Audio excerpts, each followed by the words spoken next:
Well, good morning to you. So, obviously, very excited day for us to kick off 2023 season. And I know it's, spring practice is important, and going through summer training is vital, and recruiting is a priority.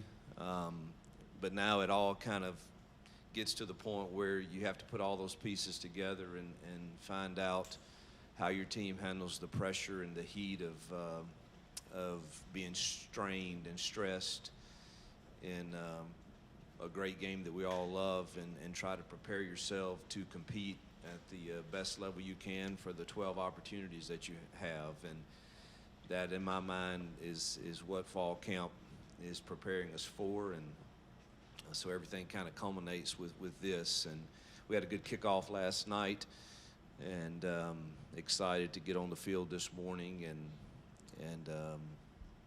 see, hopefully, one of our themes that I'm trying to teach throughout this camp is this idea that, my favorite definition of commitment is it is an obligation that restrains my freedom of action. And people don't like that, but that's what true commitment really is, from a football team or to your family. But if we handle it the right way, it really restricts our freedom of action, because we concerned with what is best for the other. And so as we go through our teaching series and obviously practice, we're excited to kind of see how we handle all of the mental and physical toughness that we must pledge to each other to have through this game, and our commitment to each other. So excited about the summer that we had with Dom. I think we're bigger and stronger, look better, and believe, like I've said many times to you guys, I believe we have improved the Auburn football team through recruiting. What does that mean as far as closing the gap on the guys in this conference? I don't know yet, but we're excited to find out. If you raise your hand, we'll get a mic to you, front row. Coach, is Jarquez Hunter back at practice, and are you expecting him to be available for game one? I'll say this again. I think, and this is, I understand the question, but matters related to team rules and procedures, they're handled internally, and it will not be discussed publicly. Next, middle. You've got over 20 scholarship players that weren't out in the spring. Just can talk about the timetable and how long it's going to take to try to evaluate them and figure where they fit. Well, that is the most uncomfortable. This is probably Kirk on our way down asked me, man, how excited are you about fall camp? And I said, this is the most uncomfortable fall camp I'm going into, and it's because of the new world. And obviously we have players that we added after spring ball. One's a quarterback, and I haven't coached him a single practice, and everybody's asking, what do you think? I have no idea. And so it makes me feel a little bit anxious that I feel like I may be behind in our evaluation of who we are and what we can do, and maybe we are. That's a feeling I have to battle, and I'm ready to get it, on the field and try to see what's accurate. Are we really behind in our evaluation because we have so many new faces and they're learning a new system, and is it okay and we're on track? And so I don't know if I answered your question very well, but it's an uncomfortable feeling. But I think with the new rules as they are, to rebuild a roster, we did the right thing. And now we've got to go and hurry up and catch up if we are behind in our evaluation of everything. On the far right side back, Coach.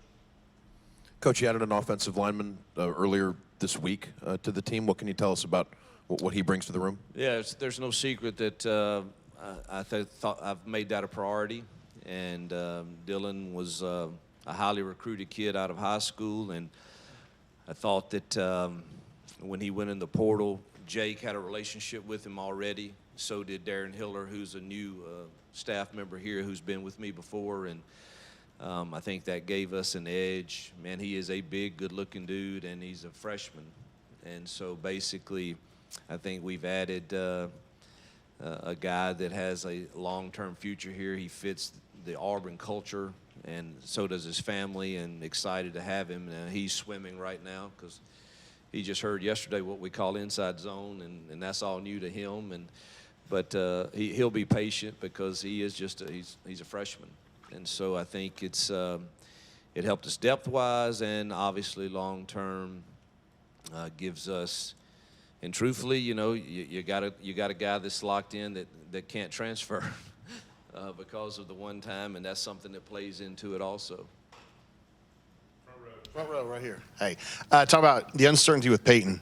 But you know him. You've talked to him. You spent a lot of time with him in the last few months. Talk to me about your relationship with him and what you've kind of gleaned about him so far. It's impossible for you not to visit with Peyton because he demands it. I mean, it's like I'm on my phone every day. Hey, Coach, you got any free time today? Hey, Coach, you got any free time today? And he's and I love that about him.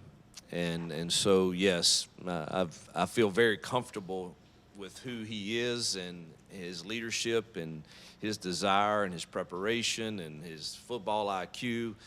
But you got to make plays, and I haven't seen that yet. And truthfully, I'm excited about the competition between he and Robbie and Holden. So I think it's going to make them all better.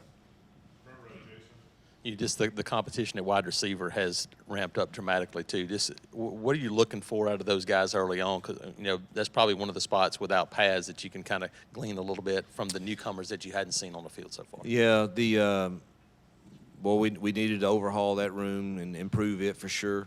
I say that, and truthfully, I don't know, the evaluation sample was so small for most of them because this system is totally different than what they've played in, and we've got to have those guys have production.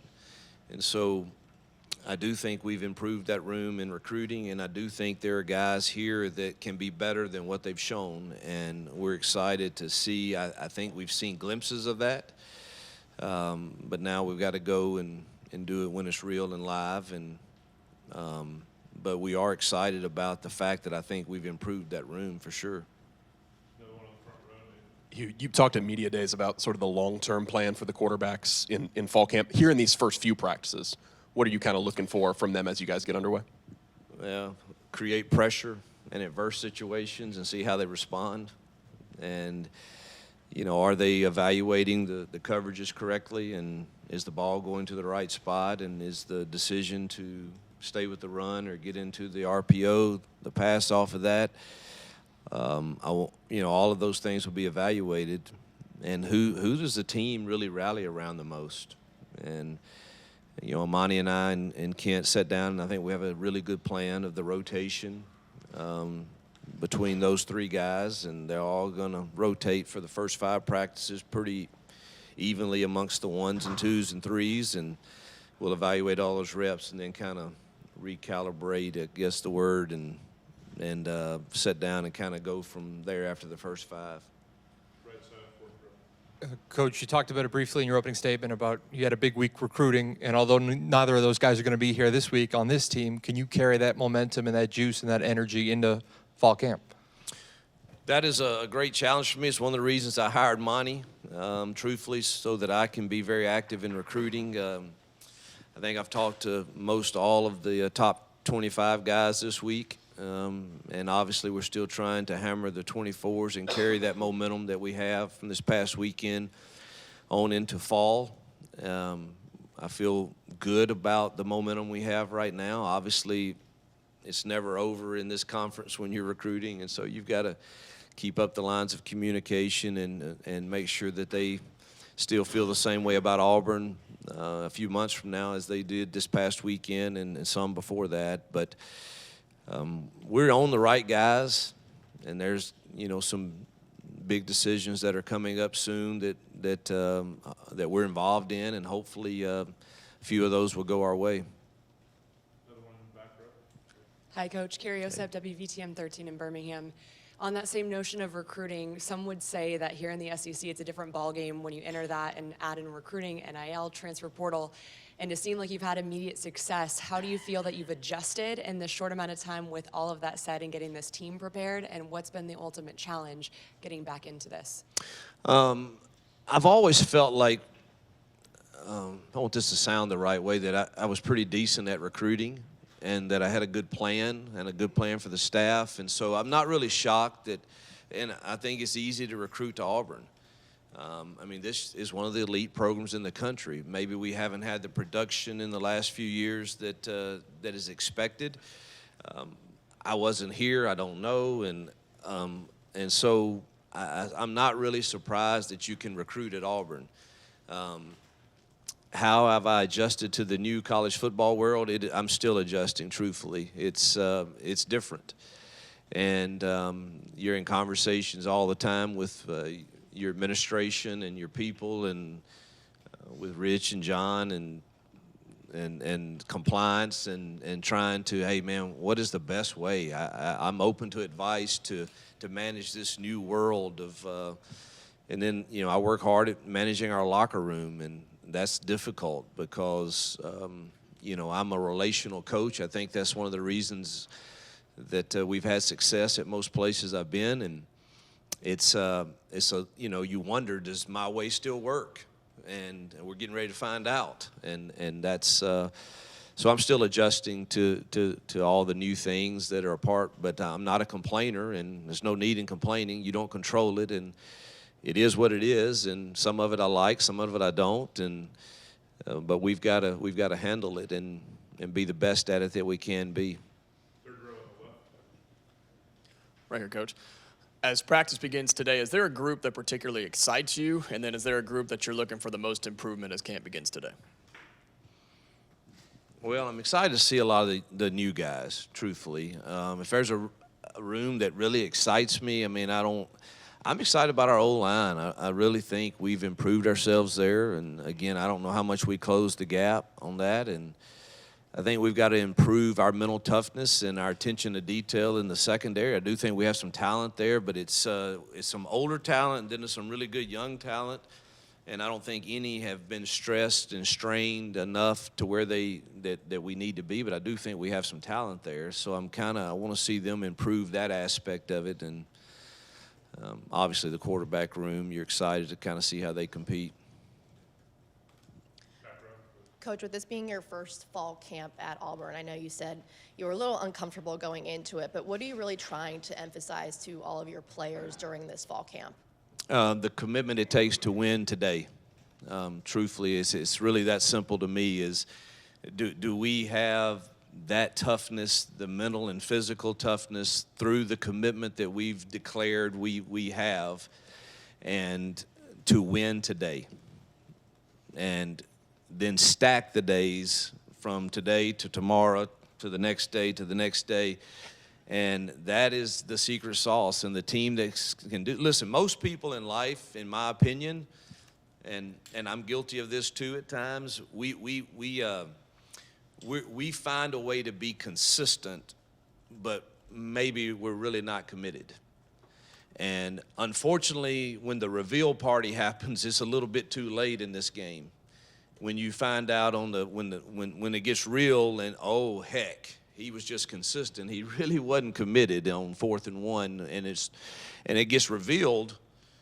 And I want as few of those surprises as we can do, and so we've got to create an environment through fall camp that hopefully gives us as much information as we can have, so that we don't get that shock at the reveal party of game 1 or game 2 or game 3, and we truly find out, you know, who's truly committed to winning today and doing things the right way.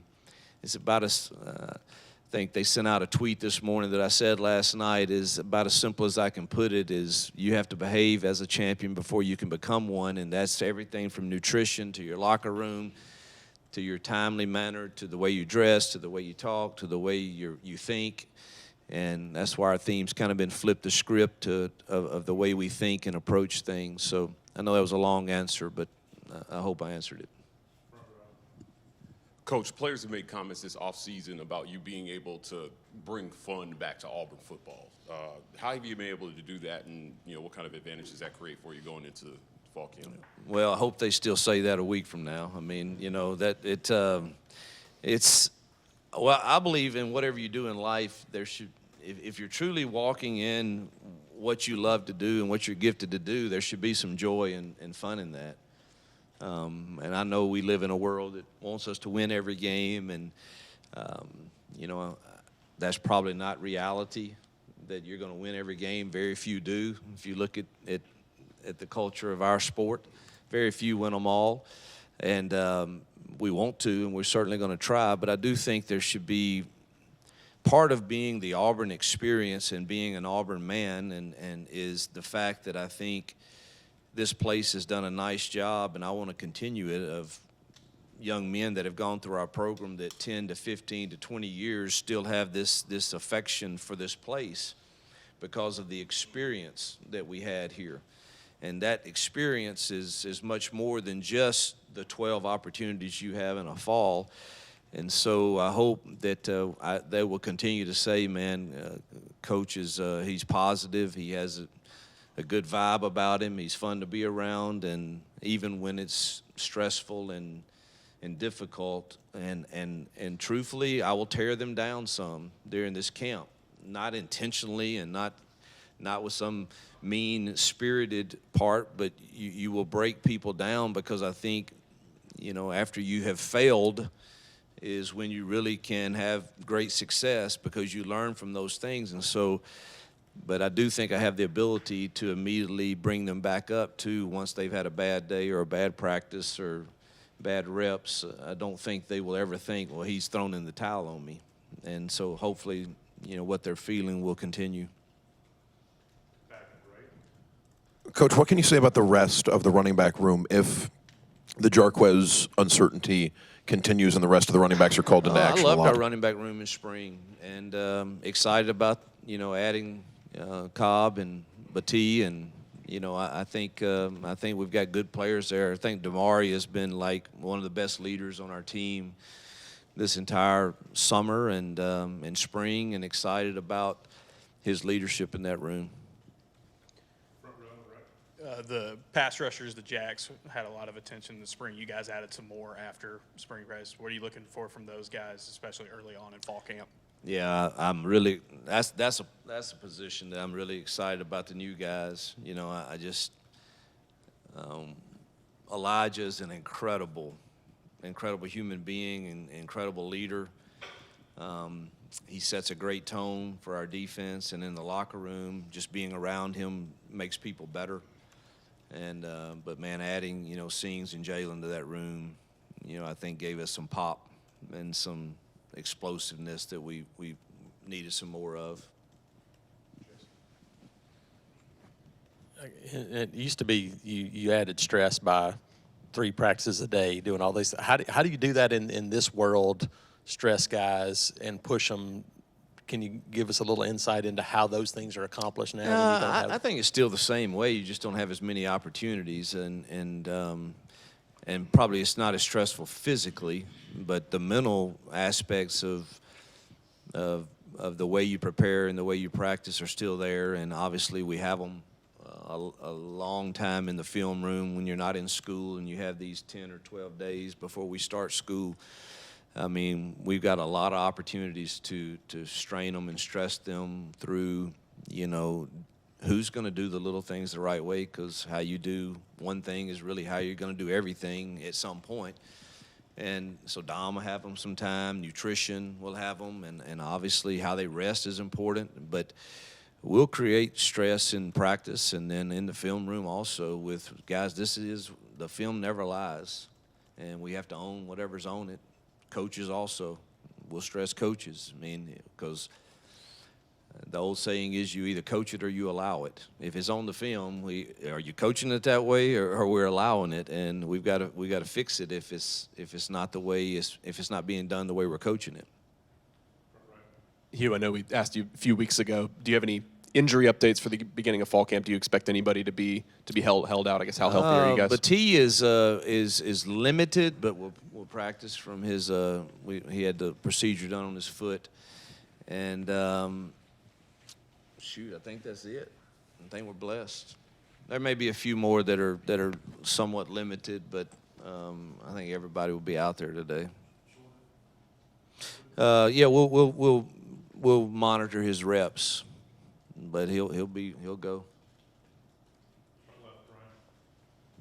Yes, you mentioned at SC Media Days that you'd like to cut your quarterback race from 3 to 2 after about 10 days. When would you like to get it down to 1? Do you like to do it right before the season, or give the team maybe a couple weeks to work with them? Yeah, I don't know on that yet, but I do think you got to get it down from 3 to 2 fairly quick, and give yourself 2.5, 3 weeks to find out who you're going to roll out there. And I'm not sure we can't win games with several of them. That's how, I mean, I know everybody, we're all concerned about that room, and I get that. I totally get it. But I'm at the same time very cautiously optimistic that we could win some football games with several of those guys. And so, how that plays out, and we may, it may be 3 games into the season before we really know this is absolutely the guy we got to roll with when it's crunch time. But I hope it's not that, but it could be. Anything else? One follow-up on this question. So is it safe to say that you maybe don't feel like you have to have a bona fide starter going into game 1 at quarterback? Well, we'll have a starter. Does it remain bona fide? Show me the stats from game 1, and it comes down to how's the quarterback judged. His quarterback is judged by how the team plays around him and his win-loss record. And obviously, if you're superior to your opponent at some point, that can be misleading. So you have to dig a little deeper and see how he really performed with what he's asked to do. And we obviously will have a starter for game 1, and it will be his at that point to take and run with. Or obviously, we're not going to sit there if we're sputtering, and when I think we have other kids that can play. So, but we'll have a starter game 1. Yeah, you just added Senda the other day. Are you finished adding players for the 23 roster? Well, I will never answer that with the definitive. Do I think so at this point? Yes, but heck, I don't know. I mean, this new world, I get kind of surprised all the time in this new world, and so I would hesitate to ever put myself in a box where you thought I misled you or something. So I think we are at this point, but I would never say never on that. Coach, thank you for your time. Yep.